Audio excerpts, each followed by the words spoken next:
The constituents of an atom are proton, neutrons, and electrons.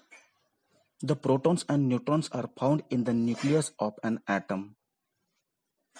The nucleus of an atom is surrounded by empty space, in which there are electrons.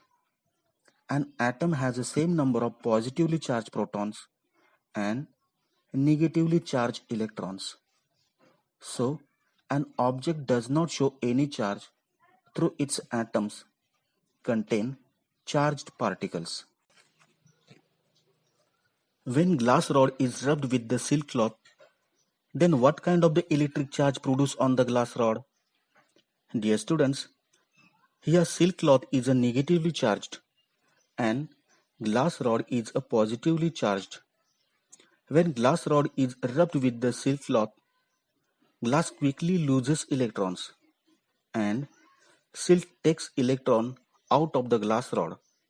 So, after rubbing, the glass rod became a positively charged and the silk gets a negatively charged. This is an example of a static charge.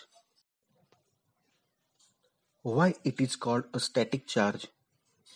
Static electricity is the build-up of an electrical charge on the surface of an object.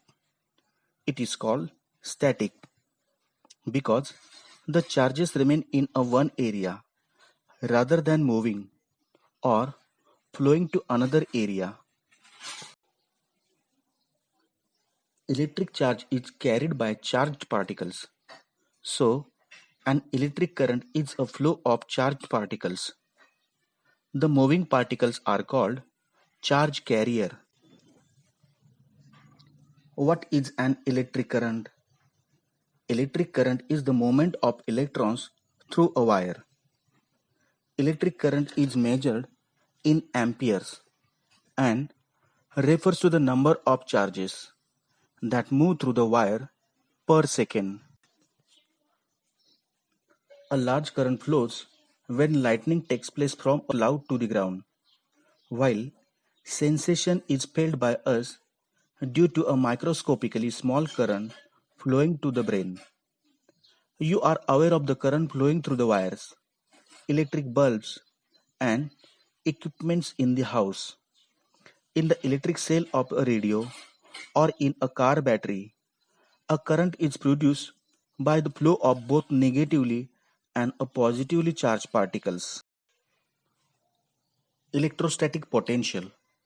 Water or liquid flows from higher level to a lower level. Heat always flows from a body at a higher temperature to a body at a lower temperature.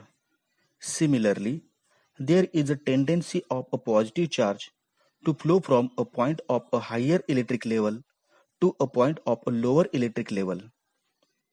An electric level deciding the direction of a flow of electric charges is called electrostatic potential.